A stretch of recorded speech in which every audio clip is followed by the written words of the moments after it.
परिचय। माँ, तुम क्या कर रही हो? रिया, मैं फॉयल की मदद से खाना पैक कर रही हूँ। माँ, मैं तुमसे कुछ जानना चाहती हूँ।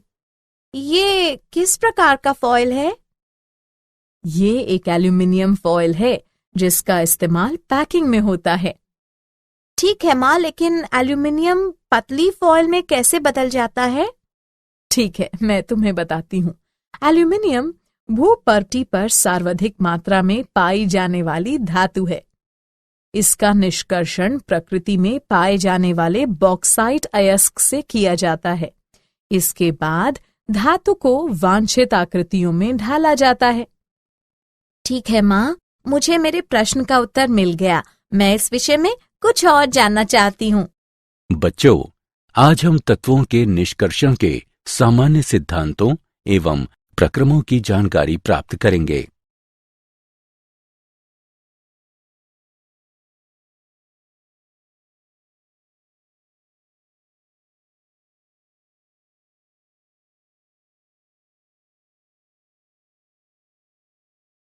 उद्देश्य। इस पाठ के अंत में आप निम्न करने में सक्षम हो जाएंगे। मूल पारिभाषिक शब्दावली को परिभाषित करना, धातुओं की उपलब्धता की जानकारी प्राप्त करना, अयस्क संघनन का वर्णन करना, संघनित अयस्क से कच्ची धातु के निष्कर्षण का विश्लेषण करना, धातु कर्म के ऊष्मागतिकी सिद्धांतों को समझना, लोहे, तांबे एवं जिंक के निष्कर्षण का विश्लेषण करना, धातु कर्म के वैद्युत रसायन सिद्धांतों को समझना, सज्जीकरण का वर्णन करना, एल्यूमिनियम, तांबे, जिंक एवं लोहे के अनुप्रयोग को समझना।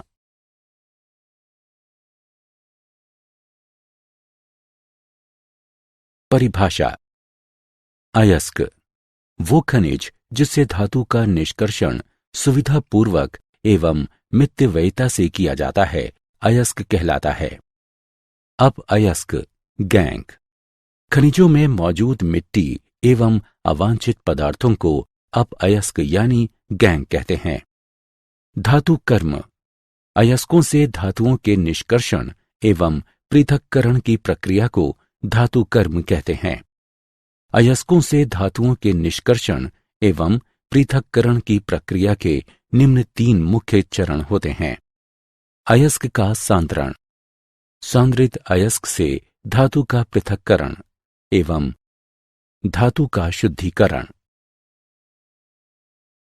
धातुओं की उपलब्धता। भूपर्पटी पर सर्वाधिक मात्रा में पाया जाने वाला तत्व ऑक्सीजन है। भूपर्पटी पर दूसरा सर्वाधिक मात्रा में पाया जाने वाला तत्व सिलिकॉन है। धातुओं में एल्यूमिनियम भूपर्पटी पर सर्वाधिक मात्रा में पाया जाता है। ये भूपर्पटी पर तीसरा सबसे ज्यादा पाया जाने वाला तत्व है। ये अभ्रक तथा मृत्तिका सहित अनेक आग्नेय खनिजों का प्रमुख घटक है। बहुत से रत्न प्रस्तर Al2O3 के अशुद्ध रूप हैं तथा ये अशुद्धियां क्रोमियम से तांबे तक होती हैं। धातुओं में लोहा भूपर्पटी पर दूसरी सबसे ज्यादा पाई जाने वाली धातु है। ये भूपर्पटी पर सर्वाधिक मात्रा में पाए जाने वाले तत्वों में इसका स्थान चौथा है। ये तत्व एवं यौगिक दोनों ही रूपों में बहुत महत्वपूर्ण है।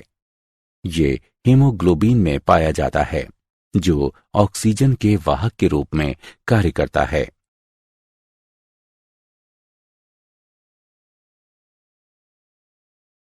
अयस्कों का सांद्रण। अयस्कों से अवांछित पदार्थों के पृथक्करण की प्रक्रिया को अयस्कों का सांद्रण कहते हैं। अयस्क सांद्रण की कुछ महत्वपूर्ण विधियां इस प्रकार हैं। द्रव्य धावन। ये विधि अयस्क तथा अपअयस्क कणों के आपेक्षिक घनत्वों के अंतर पर निर्भर करती है। इस प्रक्रिया में चूर्णित अयस्क को जल की तेज दाब वाली धारा से धोया जाता है, जिससे अपअयस्क के हल्के कण धुल जाते हैं और भारी अयस्क बचे रह जाते हैं। निक्षालन। इस विधि में अयस्क का एक उपयुक्त अभिकारक से शोधन कराया जाता है और जिसमें अयस्क तो घुल जाते हैं किंतु अविलय होने के कारण अपअयस्क बचे रह जाते हैं। बॉक्साइट के निक्षालन से एल्यूमिना प्राप्त किया जाता है। इस प्रक्रिया में बॉक्साइट अयस्क का कास्टिक सोडे से शोधन किया जाता है। Al2O3 सांद्रित विलय में घुल जाता है और अपअयस्क बचे रह जाते हैं। विलयन में कार्बन डाइऑक्साइड गैस प्रवाहित कर एल्यूमिनेट को उदासीन कर लिया जाता है एवं जल योजित Al2O3 अवक्षेपित हो जाता है। जल योजित एल्यूमिना AlOH3 को छानकर सुखाकर तथा 1470 केल्विन तापमान तक गर्म करके पुनः शुद्ध एल्यूमिना प्राप्त कर लिया जाता है।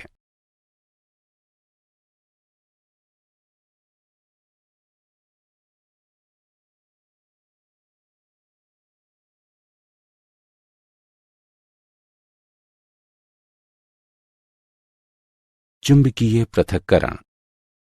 चुंबकीय पृथक्करण विधि अयस्क के दो घटकों में चुंबकीय गुणों की भिन्नता पर आधारित होती है। चूर्णित अयस्क को एक घूमते हुए पट्टे पर डाला जाता है जो चुंबकीय रोलर पर लगा होता है। अचुंबकीय कण पट्टे पर से दूर छिटक जाते हैं जबकि चुंबकीय कण चुंबकीय क्षेत्र से आकृष्ट होकर एक अलग अंबार बनाते हैं। इस विधि का उपयोग कैसिटरटाइट, मैग्नेटाइट, क्रोमाइट एवं पाइरोलुसाइट से अयस्क कणों को अलग करने में किया जाता है।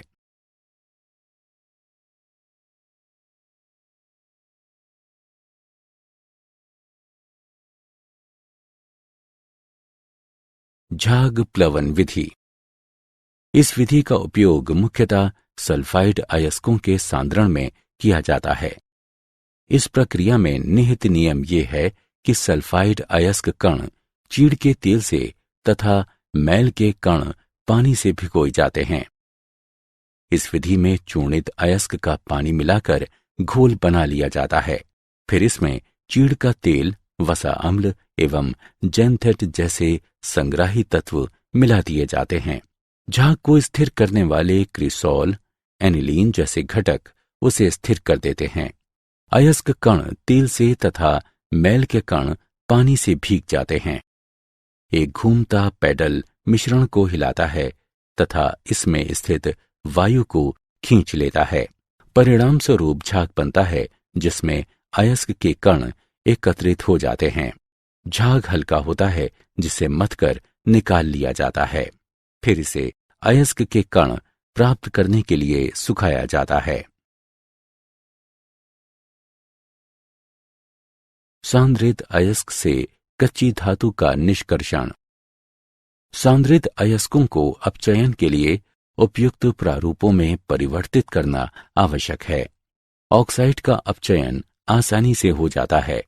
इस तरह सांद्रित अयस्क से धातुओं का पृथक्करण दो मुख्य चरणों में होता है, ऑक्साइड में परिवर्तन तथा ऑक्साइड का धातु में अपचयन।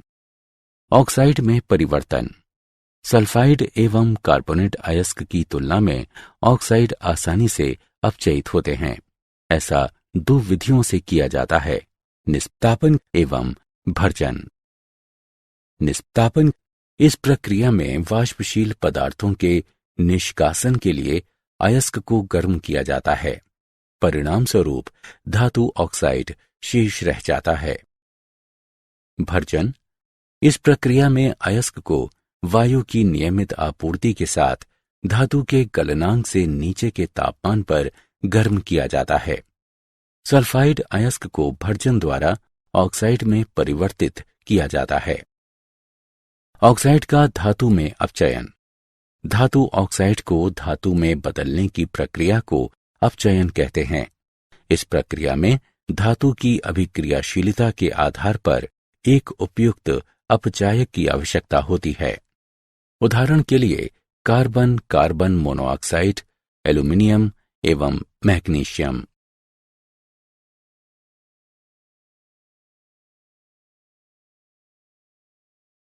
कच्ची धातुओं के निष्कर्षण के उदाहरण।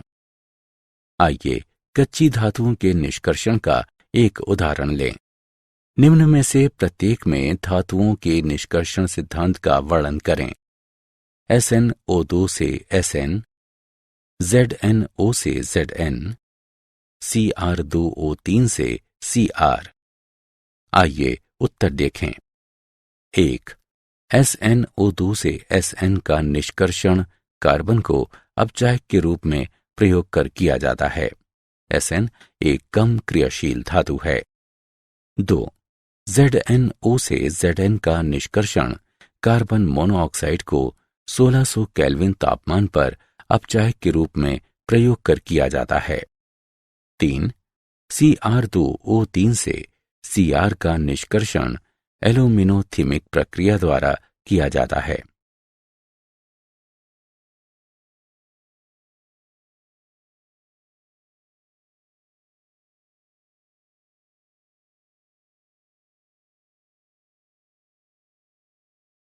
धातु कर्म के ऊष्मागतिकीय सिद्धांत।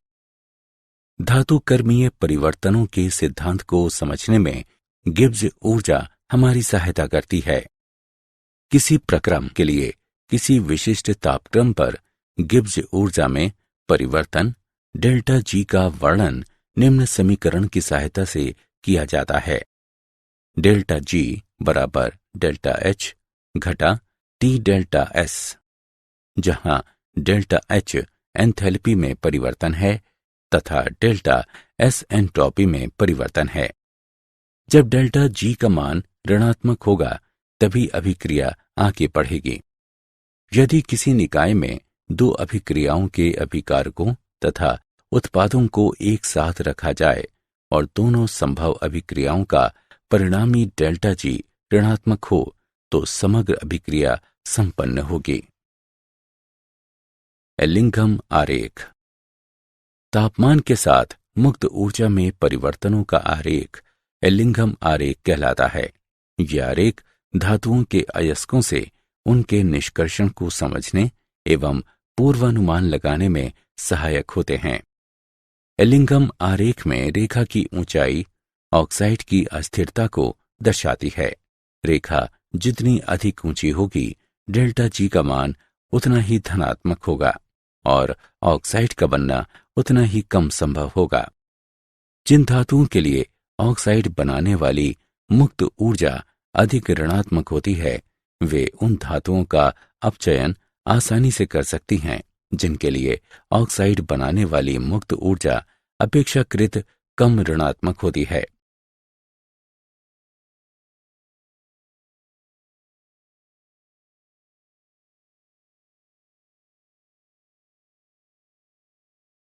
आयरन का निष्कर्षण लौह निष्कर्षण।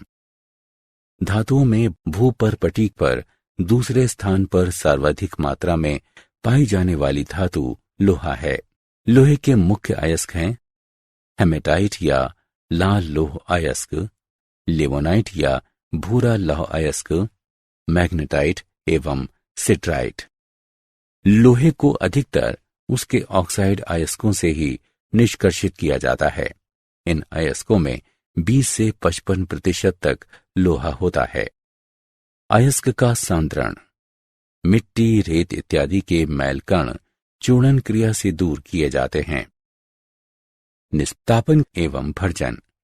चूर्णित अयस्क को कोयले के साथ मिलाकर भट्टी में खूब गर्म किया जाता है। इससे नमी दूर हो जाती है। कार्बनिक पदार्थ ऑक्सीकृत हो जाता है। सल्फर एवं आर्सेनिक मैल कण वाष्पशील ऑक्साइड बनकर दूर हो जाते हैं तथा अयस्क छिद्रिल हो जाता है जिससे अभिक्रियाएं आसान हो जाती हैं। प्राक्कलन। निस्तापित एवं भर्जित अयस्क को चूने के पत्थर एवं कोक के साथ 8:1:4 की मात्रा में मिलाकर वात्या भट्टी में डाला जाता है। वात्या भट्टी में अभिक्रियाएं।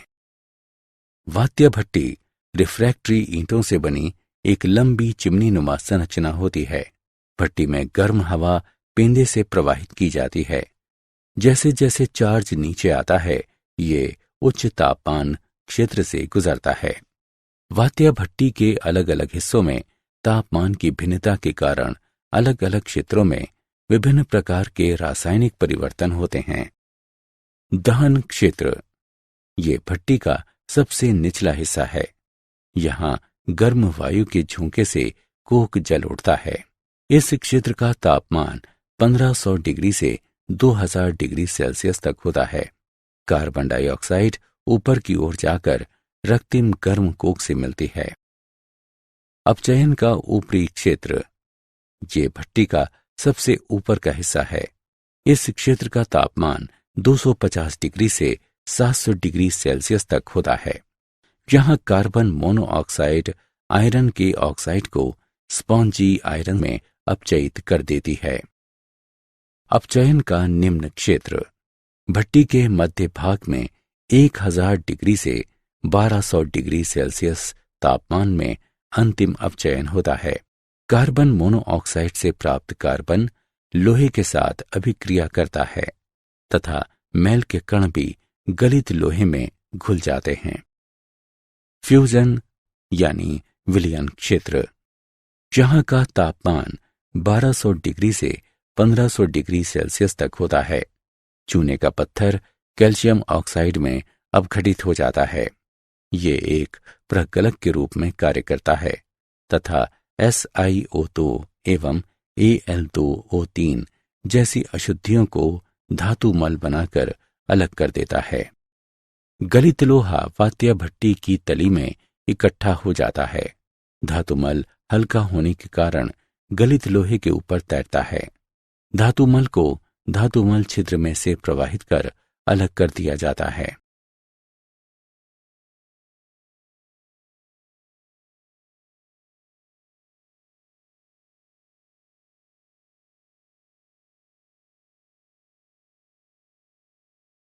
तांबे का निष्कर्षण।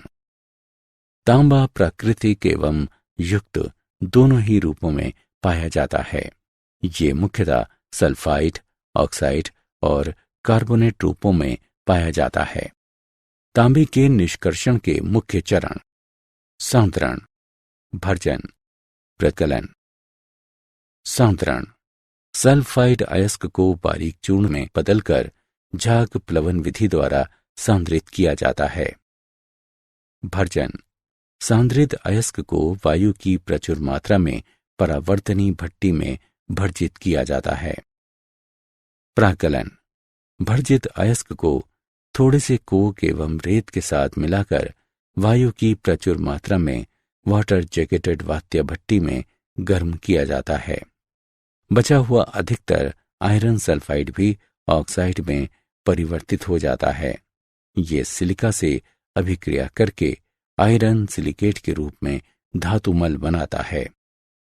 धातुमल हल्का होने के कारण गलित परत, जिसमें मुख्यतः Cu2S एवं थोड़ी मात्रा में FeS, जिसे मेटे कहते हैं, के ऊपर तैरता है।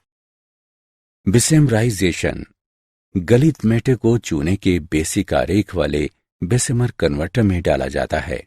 रेत एवं हवा को इस मिश्रण में झोंका जाता है। FeO FeSiO3 के रूप में अलग हो जाता है। जब आयरन को पूर्ण रूप से अलग कर दिया जाता है, क्यूप्रस ऑक्साइड क्यूप्रस सल्फाइड से अभिक्रिया कर कॉपर प्रदान करता है। धात्विक कॉपर तब पिघलकर कन्वर्टर की तली की ओर बह निकलता है। इसे स्टील के ढांचों में डाला जाता है। इसके ठंडा होते ही इसमें खुली हुई सल्फर डाइऑक्साइड निकलती है, जिसके कारण ठोस धातु में फफोले से पड़ जाते हैं। इसलिए इसे फफोलेदार तांबा कहते हैं। इसमें लगभग 98% तांबा होता है। फफोलेदार तांबे का वैद्युत अपघटन से शोधन किया जाता है।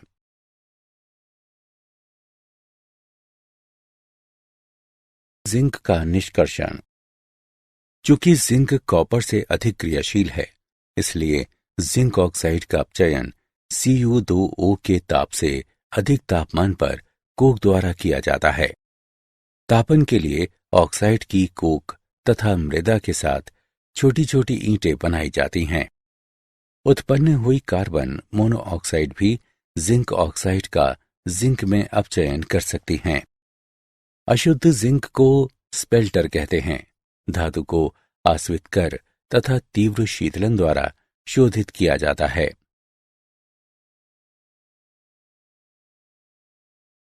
धातु कर्म के वैद्युत रासायनिक सिद्धांत। गलित धातु लवण के अपचयन के लिए वैद्युत अपघटन किया जाता है। ये विधि वैद्युत रासायनिक सिद्धांत पर आधारित है, जिसकी व्याख्या निम्न समीकरण के आधार पर की जा सकती है। डेल्टा जी नॉट बराबर minus n E naught F, जहां एन इलेक्ट्रॉनों की संख्या है और ई नॉट निकाय के रेडॉक्स युग्म का इलेक्ट्रोड विभव है। अधिक क्रियाशील धातुओं के लिए ई नॉट का मान अधिक ऋणात्मक होता है, इसलिए जी नॉट धनात्मक हो जाता है तथा अपचयन कठिन हो जाता है। यदि रेडॉक्स युग्म के ई नॉट का मान धनात्मक हो तो जी नॉट ऋणात्मक हो जाएगा और कम क्रियाशील धातु को उसके लवण से अधिक क्रियाशील धातु से प्राप्त किया जा सकेगा। एल्यूमिनियम का निष्कर्षण। एल्यूमिनियम का निष्कर्षण Al2O3 2H2O बॉक्साइट से किया जाता है। बॉक्साइट का सांद्रण निक्षालन विधि द्वारा किया जाता है।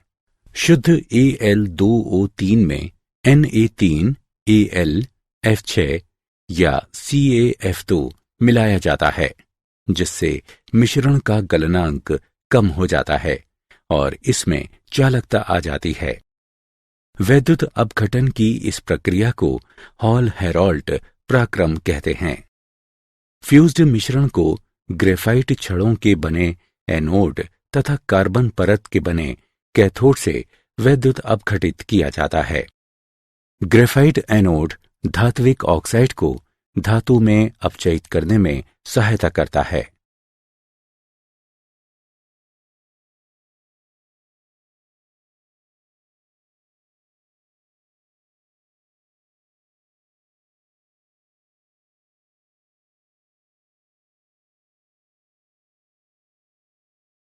ऑक्सीकरण अपचयन। अधातुएं अपने खनिजों से वैद्युत रासायनिक ऑक्सीकरण द्वारा प्राप्त की जाती हैं। उदाहरण के लिए लवण जल के वैद्युत अपघटन से एनोड पर Cl2 प्राप्त होती है। क्लोरीन ऋण जल में उपस्थित आयन के ऑक्सीडेशन के लिए गिब्स ऊर्जा की मानक अभिक्रिया। उच्च धनात्मक मान वैद्युत अपघटन की आवश्यकता बताता है। क्लोरीन ऋण आयन के ऑक्सीडेशन के लिए 2.2 वोल्ट विद्युत वाहक बल की आवश्यकता होगी तथा N का मान 2 है। परंतु जलीय विलयन में एक और अभिक्रिया भी होती है। इस अभिक्रिया को 1.2 वोल्ट के विभवांतर से प्राप्त किया जा सकता है। इसलिए अभिक्रिया की ऊंची दर के लिए एक अधिक विभवांतर की आवश्यकता होती है।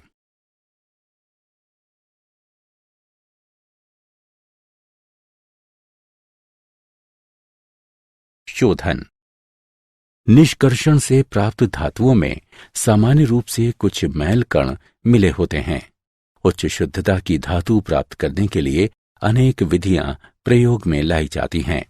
ये विधियां धातु एवं उसमें उपस्थित अशुद्धियों के गुणों में अंतर पर निर्भर करती हैं। आसवन। ये विधि कम क्वथनांक वाली धातुओं के शोधन में प्रयुक्त होती है। अशुद्ध धातु को वाष्पीकृत करके शुद्ध धातु को आश्रुत के रूप में प्राप्त कर लिया जाता है। उदाहरण जिंक एवं पारा। द्राव गलन परिष्करण। इस विधि में कम गलनांक वाली धातु को पिघलाकर ढालू सतह पर बहने दिया जाता है। इस प्रकार अधिक गलनांक वाली अशुद्धियां अलग हो जाती हैं। उदाहरण के लिए टिन। वैद्युत अपघटनी शोधन। इस विधि में अशुद्ध धातु को एनोड तथा शुद्ध धातु को कैथोड बनाते हैं। उसी धातु के विलय लवण को वैद्युत अपघटक के रूप में प्रयोग करते हैं। विद्युत धारा प्रवाहित करने पर अशुद्ध धातु धात्विक आयन बनाती है जो कैथोड पर जाकर शुद्ध धातु के रूप में इकट्ठे हो जाते हैं। उदाहरण तांबा, जिंक एवं एल्यूमिनियम। मंडल परिष्करण। ये विधि इस सिद्धांत पर आधारित है कि अशुद्धियों की विलयता धातु की ठोस अवस्था की अपेक्षा गलित अवस्था में अधिक होती है। अशुद्ध धातु की छड़ के एक किनारे पर लगे वृत्ताकार गतिशील तापक की सहायता से इसे गर्म किया जाता है। मैल कण संलग्न गलित मंडल में दूसरे किनारे पर चले जाते हैं तथा शुद्ध धातु क्रिस्टलित हो जाती है। इस क्रिया को बार बार दोहराया जाता है तथा तापक को एक ही दिशा में बार बार चलाया जाता है। उदाहरण, इसका प्रयोग अर्धचालकों को शुद्ध करने में किया जाता है। वर्णलेखिकी विधियां। ये विधि शोधन के इस सिद्धांत पर आधारित है कि अधिशोधक पर मिश्रण के विभिन्न घटकों का अधिशोषण अलग अलग होता है। स्तंभ वर्णलेखिकी में Al2O3 का अधिशोषक के रूप में प्रयोग किया जाता है। पृथक किए जाने वाले मिश्रण को उपयुक्त विलायक में लेकर स्तंभ पर लगाया जाता है। कम घुलनशील घटक पहले अधिशोषित होते हैं तथा अधिक विलय घटक बाद में अधिशोषित होते हैं। ये विधि उन तत्वों के लिए उपयुक्त है जो सूक्ष्म मात्रा में पाए जाते हैं तथा जिसमें तत्व और अशुद्धियों के रासायनिक गुणों में अधिक भिन्नता नहीं पाई जाती। एल्यूमिनियम के अनुप्रयोग। एल्यूमिनियम चूर्ण का प्रयोग लोहे एवं अन्य सतहों को ढकने के लिए सिल्वर पेंट्स में किया जाता है। इसका प्रयोग ऑटोमोबाइल एवं वायुयान में प्रयुक्त होने वाली मिश्र धातु को बनाने में किया जाता है। इसका प्रयोग सिगरेट एवं कन्फेक्शनरी के आवरण पत्रा के लिए पतली पन्नी बनाने में किया जाता है। इसका प्रयोग विद्युत ट्रांसमिशन केबल बनाने में किया जाता है। इसका प्रयोग बर्तन, ट्रे, फ्रेम एवं अन्य सजावट के सामान बनाने में किया जाता है। हल्की सुचालक एवं जंग प्रतिरोधी होने के कारण इसका प्रयोग मिश्र धातु बनाने में किया जाता है। उदाहरण के लिए मैग्नीशियम, डुरालुमिन एवं एल्यूमिनियम ब्रॉन्ज।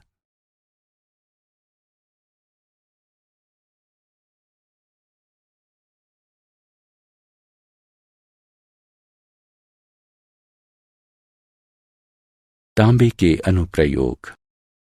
इसका प्रयोग कॉपर प्लेटिंग एवं इलेक्ट्रोटाइपिंग में किया जाता है। इसका प्रयोग विद्युत यंत्र, विद्युत केबल एवं तार बनाने में किया जाता है। इसका प्रयोग वैक्यूम पंप, बर्तन एवं कैलोरीमीटर बनाने में किया जाता है। इसके बहुत से यौगिकों का प्रयोग कीटनाशक, पीड़कनाशक एवं पिगमेंट्स बनाने में किया जाता है। इसका प्रयोग बहुत सी मिश्र धातुएं बनाने में किया जाता है। उदाहरण के लिए पीतल, जर्मन सिल्वर एवं गन मेटल इत्यादि।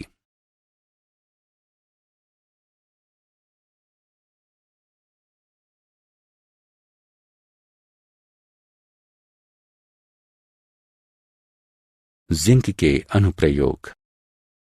इसका प्रयोग शुष्क सेलों में कैथोड कंटेनर के रूप में किया जाता है। इसका प्रयोग अपचायक एजेंट के रूप में किया जाता है। इसका प्रयोग आयरन एवं स्टील के गैल्वेनाइजेशन में किया जाता है। इसका प्रयोग सोने एवं चांदी के साइनाइड प्रक्रिया द्वारा निष्कर्षण में किया जाता है। इसका प्रयोग बहुत सी मिश्र धातुएं बनाने में किया जाता है। उदाहरण के लिए पीतल, जर्मन सिल्वर इत्यादि। आयरन के अनुप्रयोग। आयरन उत्प्रेरकों का प्रयोग हैबर-बोश प्रक्रिया में अमोनिया के उत्पादन में किया जाता है। फिशर-ट्रॉप्श प्रक्रिया में इनका प्रयोग कार्बन मोनोऑक्साइड को हाइड्रोकार्बन में बदलने में किया जाता है, जिनको ईंधन एवं स्नेहक के रूप में प्रयोग करते हैं। आयरन धातु कठोर होने के साथ साथ बहुत सस्ती होती है। अधिकतर वाहन, मशीन के पुर्जे, बड़े जहाजों के हल्स, बिल्डिंग एवं मशीन के हिस्से लोहे से बने होते हैं। आयरन को अन्य धातुओं के साथ मिलाकर स्टील बनाया जाता है। स्टेनलेस स्टील का प्रयोग बिल्डिंग के हिस्से, भोजन पकाने के बर्तन, कटलरी एवं सर्जिकल यंत्रों को बनाने में किया जाता है। इसका प्रयोग वायुयान एवं वाहन बनाने में किया जाता है। क्या आप जानते हैं, कमरे के तापमान पर पारा एकमात्र ऐसी धातु है जो द्रव अवस्था में पाई जाती है। कांसा, तांबे एवं टिन से मिलकर बनी एक मिश्र धातु है। इसमें तांबे की मात्रा सर्वाधिक 80 से 85% तक होती है। विश्व में 6ठे स्थान पर पाया जाने वाला तत्व लोहा है।